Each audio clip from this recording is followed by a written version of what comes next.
কিছুদিন পরেই ফুটবল বিশ্বকাপ শুরু হতে যাচ্ছে এবং বিশ্বকাপের সময় বড় স্ক্রিনে খেলা দেখার জন্য সবাই প্রজেক্টর ভাড়া করে নিয়ে আসে। কেউ কেউ আবার প্রজেক্টর কিনতে যায় এবং তখন দাম বেশি থাকে, তাই একটু আগে থেকে প্রিপারেশন নিয়ে নেওয়া বেটার। আজকের ভিডিওতে আপনাদের জন্য অ্যামাজনের বেস্ট সেলিং একটা প্রজেক্টর নিয়ে কথা বলবো এবং এটা ইউরোপ আমেরিকায় খুবই জনপ্রিয়। ব্র্যান্ডের নাম হচ্ছে ইয়াবির এবং ইয়াবির K2S নামক এই প্রজেক্টরটা নিয়ে আজকে কথা বলবো। অনেকে এটা সাইজ দেখে মনে করতে পারেন যে আমরা এত মিনি বা ছোট সাইজের প্রজেক্টর দেখি, এত বড়টা কেন কিনবো। এই বড়টার কিছু সুবিধা আছে, সেগুলো নিয়ে কথা বলবো এবং এই প্রজেক্টরের যে মন্দ দিকগুলো আছে সেগুলো আজকের ভিডিওতে আপনাদেরকে জানাবো। তার আগে ধন্যবাদ জানাতে চাই ফেমাস গ্যাজেটকে আমাদের কাছে এই প্রজেক্টরটা পাঠানোর জন্য।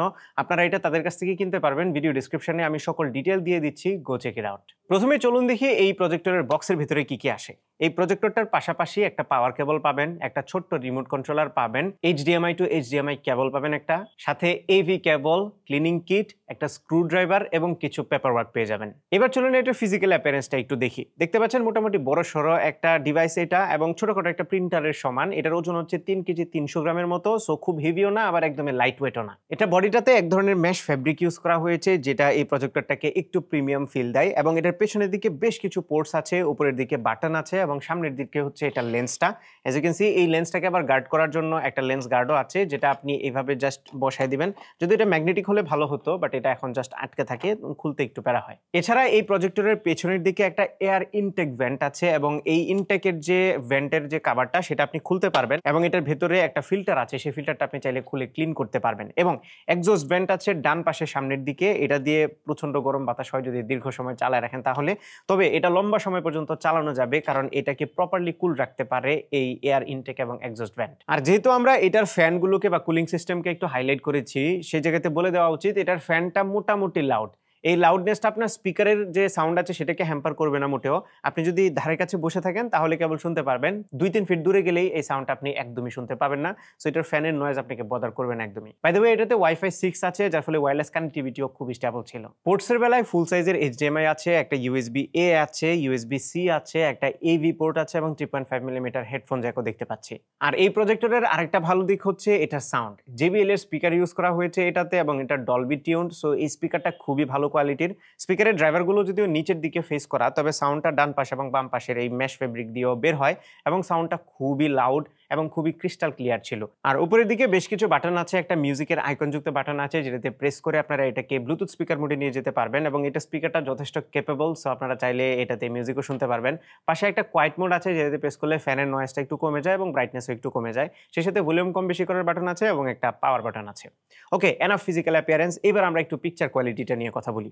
সো এই প্রজেক্টরের যে লেন্সটা আছে এটা দিয়ে মূলত আপনারা 1080p ম্যাক্স প্রজেক্ট করতে পারবেন এবং এটার যে স্ক্রিন সাইজটা এটা হচ্ছে max 200 inch. As you can see বিশাল বড় একটা ডিসপ্লেতে আপনারা দেখতে পারবেন, তবে 200 ইঞ্চিতে গেলে কোয়ালিটি কেমন হয় সেটা একটু পরে বলতেছি।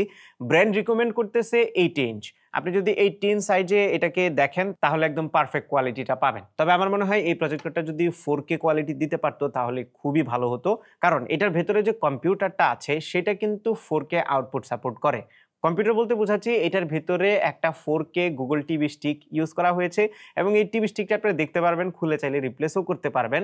এই টিভি স্টিকটা কিন্তু এই ব্র্যান্ডের না, অন্য আরেকটা ব্র্যান্ডের টিভি স্টিক এখানে অ্যাড করা হয়েছে।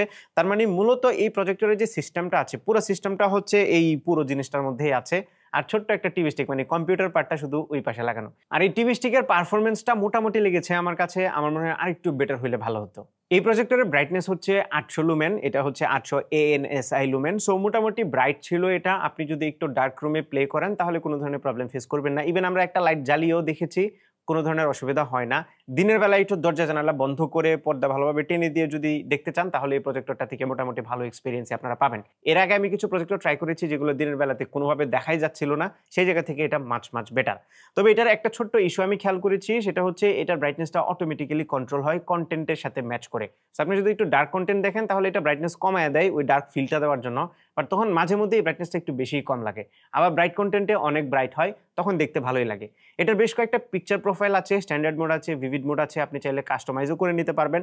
তবে আমার কাছে স্ট্যান্ডার্ড মোডের চাইতে ভিভিড মোডটাই বেশি ভালো লেগেছে। ভিভিড মোডে একটু ব্রাইট এবং কালারগুলো একটু পাঞ্চি দেখা যায়। বাই দ্য ওয়ে, এই প্রজেক্টরটা কিন্তু আপনি আপনার যেকোনো মোবাইল ফোন, ল্যাপটপ কিংবা ওয়্যারলেসলি কাস্ট করা যেরকম যেকোনো ডিভাইস দিয়ে ব্যবহার করতে পারবেন। আর যেহেতু HDMI পোর্ট আছে, সো আপনি চাইলে ডিরেক্টলি HDMI আউট দিয়ে যে ডিভাইসই ইউজ করতে চান সেটা ইউজ করতে পারবেন। লাইক আপনার যদি ল্যাপটপ থাকে কিংবা যদি ডেস্কটপ পিসিও কানেক্ট করতে চান, সেটাও আপনি এটা দিয়ে কানেক্ট করতে পারবেন। আরেকটা ভালো দিক হচ্ছে এই প্রজেক্টরে অটো ফোকাস মোড আছে। তার মানে আপনি যেখানে রাখেন এই প্রজেক্টরটা অটোমেটিক্যালি ফোকাস করবে আপনার যে স্ক্রিনটা আছে সেখানে।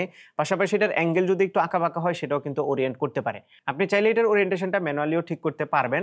তবে আপনি যেভাবেই রাখেন না কেন এটা আপনাকে বেস্ট প্রজেকশনটাই দিবে। পাশাপাশি এটার নিচের দিকে একটা স্ট্যান্ড আছে, একটা রাবার ফিট টাইপের আছে, যে ফিটটা আপনি অ্যাডজাস্ট করতে পারবেন 8টা স্টেজে অ্যাডজাস্ট করে এটাকে যদি আপনি একটু উপরের দিকে অ্যাঙ্গেল করতে চান সেটাও করতে পারবেন, বা যদি একদম ফ্ল্যাট রাখতে চান সেটাও করতে পারবেন। এছাড়া আপনারা চাইলে এই প্রজেক্টরটাকে সিলিংয়েও মাউন্ট করতে পারবেন। সেজন্য নিচের দিকে 4টা ফিট আছে, রাবার ফিট, সেগুলোকে খুলে তারপরে ফিট করতে হবে। ওকে, এবার আমি কয়েক লাইনে এটার এক্সপিরিয়েন্সটা একটু বলে দেই যে আপনি যখন কন্টেন্ট দেখবেন তখন আসলে কেমন এক্সপিরিয়েন্স পাবেন। প্রথমে আমি বলি, আমরা আমাদের যে অফিস আছে এবং বাসা আছে সেখানের যে হোয়াইট ওয়াল আছে সেই ওয়ালের মধ্যে প্রজেক্ট করে দেখেছিলাম এবং সেখানে কোয়ালিটি আমাদের কাছে বেশ ভালো লেগেছে। যদিও এটার আউটপুট 1080, যে কারণে আপনি যদি বেশি বড় করেন লাইক 100 ইঞ্চির উপরে যখন যাবেন তখন কিছুটা পিক্সেলেশন আপনারা খেয়াল করবেন। আবার একটু দূরে থেকে যদি দেখেন তখন সেটা আবার খুব একটা বেশি ফিল করা যায় না। এটা স্পিকারটা মাঝারি রুমের জন্য মোর দেন এনাফ। সো আমার মনে হয় এখানে 4K আউটপুটটা দিলে আর একটু বেশি ভালো হতো। এর চাইতেও বেটার এক্সপিরিয়েন্স যদি আপনারা চান তাহলে প্রজেকশনের যে আলাদা স্ক্রিন কিনতে পাওয়া যায় সেগুলো যদি আপনারা কিনে নেন তাহলে ওখানে কিন্তু আরেকটু বেটার কোয়ালিটি আপনারা পাবেন। শেষ করার আগে আপনাদের সাথে এই রিমোটটা নিয়ে একটু কথা বলে নিই। এটা বেসিক একটা রিমোট, এটাতে সব ধরনের কন্ট্রোল আছে। নর্মাল টিভিতে যেরকম রিমোট আপনারা দেখেন ঠিক সেরকম ভাবেই রিমোট দেওয়া হয়েছে এবং এটাতে বেসিক কিছু অ্যাপের অপশনও আছে, যেমন Netflix, Disney plus, YouTube, prime ভিডিওর মতো শর্টকাট আছে। সেই সাথে গুগল ভয়েস অ্যাসিস্ট্যান্টের মাধ্যমে এটাকে কন্ট্রোল করতে পারবেন এবং এখানে একটা অন অফ বাটন আছে। তো এই ছিল এই প্রজেক্টরের মোটামুটি ভালো দিক। এবার কয়েকটা দিক বলি যেগুলো আমাদের এই প্রজেক্টরের ভালো লাগে না খুব একটা। প্রথমে এটার সাইজটা বিশাল বড় একটা সাইজ। এখন এই সাইজের আবার ভালো দিকও আছে। ভালো দিকের মধ্যে প্রথম হচ্ছে এটা কুল থাকবে সবসময়, যেহেতু এটার ভিতরে ফ্যান আছে। বডি যদিও গরম হয় বাট ভিতরে যত ইন্টারনালস আছে সেগুলো কুল থাকে এবং এটা লম্বা সময় পর্যন্ত আপনারা চালাতে পারবেন, অসুবিধা হবে না। এবং এটার পিকচার কোয়ালিটি 1080 হিসেবে খুবই ভালো। এটা হচ্ছে সাইজের ভালো দিক, বাট বড় হওয়ার কারণে এটাকে ক্যারি করা কিংবা স্টোর করা একটু ঝামেলাপূর্ণ।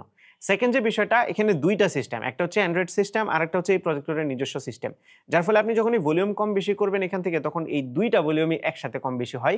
বাট যখনই আপনি এই প্রজেক্টরের ফিজিক্যাল বাটন থেকে ভলিউম কম বেশি করবেন তখন কিন্তু শুধুমাত্র প্রজেক্টরের যে সিস্টেম আছে সেখান থেকে কম বেশি হবে, অ্যান্ড্রয়েড সিস্টেমটা থেকে কম বেশি হবে না। এটা কিছুটা বদারিং, তবে আপনার ওভারঅল এক্সপিরিয়েন্সে খুব একটা হ্যাম্পার করবে না। এছাড়া ওয়াইফাই কানেক্ট করার সময়ও আপনাকে দুইটা সিস্টেমে কানেক্ট করতে হবে, অ্যান্ড্রয়েড টিভি বক্স যেটা আছে সেটাতেও কানেক্ট করতে হবে এবং এই প্রজেক্টরেও কানেক্ট করতে হবে। এছাড়া এই প্রজেক্টরের উপরে এনএফসির একটা ট্যাগ আছে এবং এই ট্যাগে আমার ধারণা ট্যাপ করলে স্ক্রিন কাস্টের অপশনটা ফোনে ওপেন হওয়ার কথা, কারণ আমরা মেনুতে বেশ কিছু স্ক্রিন কাস্টিং এর অপশন দেখেছি। বাট স্যাডলি এখানে ট্যাপ করলে ফোন সরাসরি ইয়াবের ওয়েবসাইটে নিয়ে যায় বারবার, এখানে কোনো কাস্টিং এর অপশন আসে না। আমার মনে হয় এটা একটা ছোট্ট ইস্যু। এর বাইরে আরেকটা ফাইনাল ইস্যু, সেটা হচ্ছে এটার প্রাইস। সো অনেকেই হয়তো বা প্রজেক্টরের প্রাইস সম্পর্কে জানেন, আবার অনেকেই জানেন না। সো এটার প্রাইস হচ্ছে 40,490 টাকা। আপনারা ফেমাস গ্যাজেট থেকে কিনতে পারবেন এবং এই প্রাইসটা কারো কারো হচ্ছে বেশি মনে হতে পারে, আমার কাছেও সামান্য একটু বেশি মনে হয়েছে। যদিও এইটার যে স্পিকার কোয়ালিটি, এটার পিকচার কোয়ালিটি বা ওভারঅল বিল্ড কোয়ালিটির কথা যদি বলেন তাহলে এটা মোটামুটি ঠিকঠাকই আছে প্রাইস। এবং আমরা অন্যান্য মানুষের লং টাইম ইউজার এক্সপিরিয়েন্সও শুনেছি, তারাও বলেছে এটা খুবই ভালো, স্পেশালি অ্যামাজনের কিছু রিভিউ। এবং আমার মনে হয় এটা আপনারা যদি কিনেন তাহলে খুব একটা বেশি হতাশ হবেন না। তারপরেও পুরো ভিডিওটা আবার দেখে নিজেরা জাজ করে নিন যে এই প্রজেক্টরটা আপনার জন্য অ্যাপ্রোপ্রিয়েট কিনা। এই ছিল আমাদের আজকের ভিডিও। আশা করি ভিডিওটা আপনাদের ভালো লেগেছে। যদি ভালো লেগে থাকে তাহলে ভিডিওতে একটা লাইক দিবেন, কমেন্ট করে জানাবেন কেমন লাগলো। আপনার ফ্রেন্ডদের সাথে শেয়ার করতে একদমই ভুলবেন না। আমাদের পেজে ফলো এবং চ্যানেলে সাবস্ক্রাইব তো মাস্ট।